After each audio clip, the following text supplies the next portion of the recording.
અડદના પાપડ શેકે છે જગદીશ, જોઈ લો. અને મસ્તની દેશી રસોઈ બનાવી છે આજે. તો એ કે લાવ હું અડદના પાપડ શેકી દઉં. મસ્ત મસ્ત શેકતા આવડે છે. ये तस्वीरें दिखाकर क्या साबित करना चाहता है तू? क्या? ગુવારનું શાક, લસણની ચટણી, મસ્ત મસ્ત, બહુ તીખી નથી, કાશ્મીરી મરચું યુઝ કરીએ છીએ એટલે.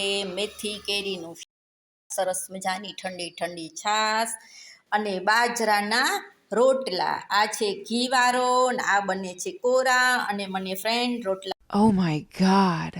બનાવતા આવડી ગયા છે, તો હાથે જ બનાવું છું. તો આજે છે અમારું કાંઈક દેશી ભાણું અને આ પાપડ અમારા સાહેબે શેક્યા છે. તો ચાલો તમે લોકો જમવા, અમે જમવા બેસીએ છીએ.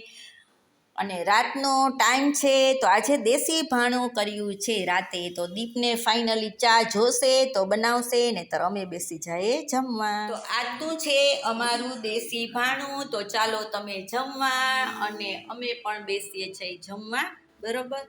તો રાતના 8:30 વાગ્યા છે અને અમે ફાઇનલી જમવા બેસીએ છીએ. થોડો થોડો વરસાદ ચાલુ. ચાલો ફ્રેન્ડ, જો તમે મને યુટ્યુબમાં જોતા હોય તો સબસ્ક્રાઈબ કરી લેજો. ફેસબુકમાં ને ઇન્સ્ટામાં જોતા હોય તો મારા પેજને ફોલો કરી લેજો. ને અત્યારે અમે સૌરભ જોશીનો વિડીયો જોઈએ છે.